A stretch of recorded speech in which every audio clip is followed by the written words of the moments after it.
The sermons on this website were recorded on weekdays with an attempt to simulate the original sermon. They were not recorded on Shabbat or Jewish holidays. Shabbat Shalom, everyone. So first, of course, I'd like to acknowledge that the Kiddush and the bagel brunch, the spreads and everything else, is sponsored by the families of Aaron Schapira, Avigail, Gerber-Schneiman, and Gavi, Stein, in celebration of their graduation from Barak Hebrew Academy High School. A very exciting time for our community. This is, I think, the first group of high school students from our shul that are graduating. And it's very significant because there are three of them from the same grade. When I go to Barak, I was asked to visit Barak on a couple of occasions.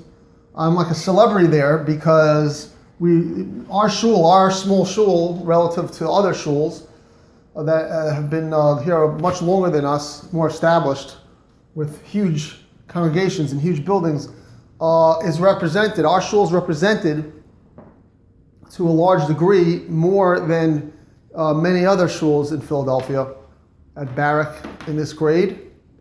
And it's a pretty amazing accomplishment for our community. And not only is it an accomplishment because of the quantity of students that we have, but also the quality. And that's the reason more of a reason that I'm a celebrity there, because of how amazing the students from our shul are in terms of their accomplishments educationally and scholastically, and because of their characters, and how amazing what amazing people they are, and their pride to our shul. So this is really a wonderful occasion for our community, and we congratulate these graduates upon all their accomplishments. And of course, we thank their families for sponsoring Kiddush and for feeding us today. I also want to acknowledge that this Shabbos is the last Shabbos that Ariel and Jason Sugarman are going to be spending with us in Center City. They're moving to the suburbs. That's something that I definitely do not support.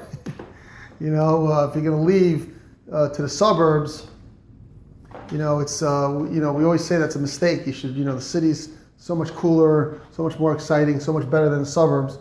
But everyone has a right to their opinion and their tastes. So we wish them the best and thank them for all their contributions to our community. Jason is a really wonderful governor about Philip and about Corey, and he will be missed. And the suburbs definitely are gaining a wonderful couple. So wish them the best and hope they'll come visit us. But in terms of the graduates, like I said, we're very proud of them. And last night I told Miriam, I forgot I have to speak about the graduates at davening at my sermon tomorrow. So I opened up the parsha and I started doing some research, and immediately, of course, with God's help, I realized that there's a tremendous connection between our parsha and the graduates. It's so clear. And I was like, Miriam realized there is a God, and we built an altar in our living room, and thank God for his shining his light upon us. Of course, I'm joking. We would never do that on Shabbos. Anyway, so if you look in Tosfos on Shabbos and Kuf Tes Zayin Amud Aleph, it speaks about our parsha, the fact that we have the only parenthesis in our parsha in the Torah. Around the words Vayhi bin Soah Ha'aron, Vayomer Moshe, etc., which is something that we say in our prayer service when we take out the Torah. So, which is found in our parsha. So there's parentheses kind of around it. There's the letter Nun, upside down Nuns around that parsha, and the Gemara speaks about what the reason is for that. So one of the reasons that it says is because it wants to separate between Peronis and Peronius, that there's a section that's negative prior to those psukim, and there's a section that's negative after those psukim, so they didn't want to make some division. And obviously that's questionable, because to say that there's no section in the whole Torah that has back-to-back peronios, back-to-back negative sections is hard to say that that's the case. So why specifically did they say over here? So if you look in Tosfos, Tosfos says, disagrees with Rashi on a very specific point. But he says the following. He says, Kidamar b'medrash, he quotes a medrash in the Yalkut Shimoni. The Yisu, what does it mean that the Jewish people left? What it says in our Parsha of Yisu, Shenasu mihar Sinai derech shlosha shemim, that the Jewish people left from Mount Sinai for 3 days. How, what does that mean? Ketinuk hayotzim beis hasefer, like a child who left school. Sheboreach lo, that he runs away. V'holech lo, and he goes. Kacha yibarcha mihar Sinai derech shlosha shemim. This is how they ran away from Mount Sinai for 3 days. Because they learned a lot of Torah at Mount Sinai. I should not make connect bad things to bad things. Ella nifsok parshas vayivin saran. I'm going to put parshas vayivin saran in the middle of the two negative things. So it's amazing to note that it speaks about yotze tinach haba yotze min beis sefer. That it's talking about a child that leaves school, that graduates from school. And it speaks also about the fact that they left Mount Sinai. So basically, all the things that are happening now, the fact that we're right after Shavuot, the fact that it speaks about graduation is tremendously timely. So, this proves, of course, that there is a God, and we have to acknowledge this. But it's an incredible thing that it speaks about graduation. One thing I also note is that it speaks about dissing your teachers, which is something that graduates love to do as well. Of course, not our graduates, but just in general, that's the case. Because if you look at our parsha, one of the themes that you find is the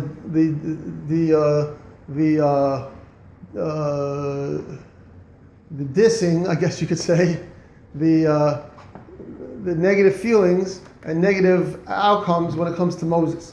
Because if you look at, for instance, the beginning of our parsha, towards the beginning of our parsha, it speaks about Pesach Sheni, which basically are a bunch of Jews come and they complain to Moses and say, you know what, we missed for legitimate reasons, because they became tamei in a legitimate way, they became impure, they missed the Pesach, the Korban Pesach, the Paschal Lamb. And the fact that they missed the Paschal Lamb is something that bothers them a lot. So they complain to Moses and they say, listen, we want to do something about this. So Moses doesn't know the answer. So God says, you know what, these people are right. Moses, you got to do something about this. And they add a parsha in the Torah, a section in Torah which Moses was not able to add. They added it on their own, which is really disrespect of Moses. And it goes on and it says a story about Moses' father-in-law, Yisro, who basically disrespects Moshe by telling him that he's not going to continue going to the Jewish people. I mean, it's really embarrassing to Moses. His own family decided to leave the Jewish people, not go to the land of Israel. It goes on to say real disrespect that Moses is asked to bring meat to the Jewish people. Doesn't know what to do. So they form, in a strange way, this Sanhedrin, which has nothing to do with anything. And the Sanhedrin is basically there to replace Moses. And then it goes on to say that these two prophets, Eldad and Medad, left the camp. And they were prophesying. And Yeshua got very angry and said, Kill Ha'im. He says to Moses to destroy them. And Rashi says, why is he destroying them? So it says because they were prophesying that Moses was going to die and Joshua was going to bring the Jewish people into the land. And Joshua said this is tremendous disrespect to Moses. So one thing after the next. And then at the end of the parsha, we pointed this out last year, that the whole parsha, that people think it speaks about Lashon Hara. But meanwhile, if you look at it, all it is a disrespect of Moses. That Moses is sister and brother, own blood. They tell what's so great about Moses? He's not so great. So God has to come in and defend Moses. Moses is a great guy. He's a humble person. He's Kiko Basi Nemanu. He's my main man. So basically, the whole parsha speaks about disrespecting Moshe. But if you think about it, it's not just the parsha. If you go on, you'll see that it continues throughout the whole Torah. The next week's parsha Shlach, how the Jewish people rebel against Moses and they go and they tell a bad report about Israel. Moses says to them, so you can't do that, and they don't listen. And then Moses tells the Jewish people who want to go into the land of Israel, no, you can't go anymore. And they don't listen to him, and they go and they get killed. The next week's Parshas Korach, the week after that, So Parshas Korach, the whole Parsha is about disrespecting Moshe, how Moshe was usurping the power, and all he cares about is himself. And then it goes on, Parshas Chukas, how God, he disrespects Moshe, that Moshe tries to give the Jewish people water, and the way he does it, God, whatever he does, God doesn't like it. He says, now you can't go to the land of Israel. And then it goes on to Parshas Balak, where Bilam is Moses, specifically Moses' nemesis.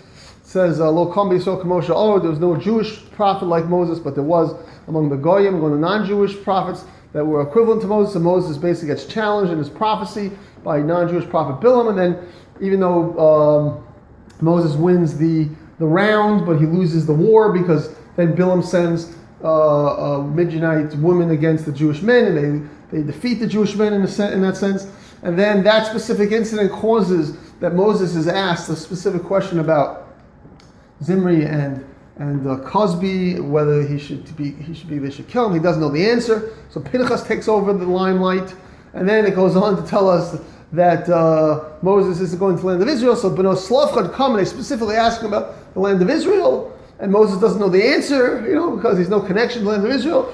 And then the Torah basically ends the book telling us about B'no Slavchad again, these daughters of Slavchad, who are like, we're going to Israel and Moses isn't, and it's unbelievable. And then Sefer Dvarim, it's all about Moses complaining about being disrespected.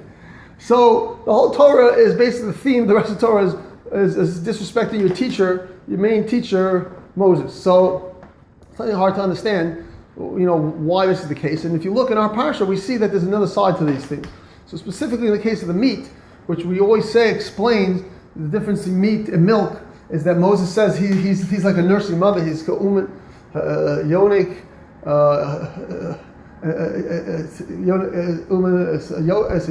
that he's a mother who's nursing his children, and her children. And Moses is like this mother, and the Jewish people are sort of wanting meat is represented the fact they want to be independent of their mother, want to be independent of Moses. So the Medrash sort of says that there are good Jews when it comes to this, and bad Jews when it comes to this. The good Jews are the ones that want to become independent. They don't. You can't stay with your teacher you can't stay with your mother, in your home your whole life. Like the Torah says by Adam Harishon when he found a wife. When Avram Avinu was told to leave his parents' home, right? You got to leave your parents' home. So there is this concept of a person becoming independent, how that's an important aspect of becoming a human being. So that's a good thing. The bad thing is only when you want to do it to rebel, and you're not interested in becoming a person, a self, becoming independent. You're interested only in rebelling against your teachers, rebelling against your parents, rebelling against your heritage. And that's when it becomes negative, and that's what the main punishment went to the Asafsuf, these people who were rebelling. But there were good Jews as well who did not die because they wanted to eat meat, because eating meat is not necessarily a bad thing. It's only when you're rebelling. And similarly, at the beginning of our parsha, we see a positive aspect of this, that Beha'alotecha speaks about the Chanukas HaMishkan, that specifically the time menorah, which lights up the Beis HaMikdash, shows that the people are home, the Medrash says, that it sort of inaugurates the temple, and gave Aaron his particular place, the Mishkan, that corresponded to other Jews that they were involved in the Chanukas of Mishkan, they were involved in the inauguration of the Mishkan. And that the Ramban says this talks about Chanukah, story of Chanukah, which seems to be totally out of place. But again, all these themes have to do with Chanukah. The word Chanukah comes from the word chinuch, which means education. Normally we translate it as education. But just like it means dedication in terms of dedicating a building, it also means, it's mistranslated as education, it really means dedication. And when you bring up a child in Jewish tradition, you bring a child with Torah, it's not just you're educating them with information, but you're dedicating them to a cause. You're dedicating them to the cause of becoming an independent self, and that's why it says, specifically by Chanukas HaMishkan, by the Chanukas HaMizbeach, Chanukas, the menorah, the mitzvah of lighting menorah, that it has to be Olam Eleha. Beha'alotecha Sanera says that when the candles go up, so Rashi says Olam Eleha, that it goes up by itself. That when you light the candle, it's not that you have to light the candle in such a way that you're there the whole time. You're holding the candle, lighting the second candle of the menorah by the whole time, so that you're making sure that every aspect of the candle goes up from you. No, that you have to light it a little bit, but then the rest of it has to light on itself. That's specifically the mitzvah of lighting the candles. That's also the mitzvah of chinuch, of educating your children. That you have to. This was a Moshe Feinstein. Others say that basically when you what Rashi means is that you light a child, then the chinuch of a child, the education or dedication that we're giving to a child has to be that it's on its own, that it becomes independent on its own. And this is an important aspect of education. I think this is really representative of our graduates, that they are tremendous individuals on their own, that they were educated in a very positive manner, both by the school they went to, by their families and our community, but they are independent individuals on their own who became and are becoming their own people, and people that we could be proud of. So not only did they take from their heritage, take from Judaism, take from Torah, but they are becoming individuals that represent Torah on their own in a very beautiful fashion. And they are, tremendous people. I mean, Gavi and Avigail lead top Shabbat every week. They are people who are responsible. They come every week to make sure that it's taken care of. But also they teach Torah to the younger children. And Aaron is whenever he gets an opportunity to come to morning minyan, he helps the community, he helps the minyan out. And he's all of them are role models. To get up 6:30 in the morning is a tremendous thing. Not a lot of men don't do what Aaron does and don't help the community the way Aaron does, and they should learn from Aaron. And I really think they're role models not only for the children who are younger than them, they're role models for the adults. It's something we all have to learn from. And the families definitely have much to be proud of, and the community has much to be proud of. And a blessing them is that they should continue to bring much nachas, bring pride to their schools, their community, their parents, and they should bring pride also to the Jewish people, and of course to God. Mazal Tov and Shabbat Shalom.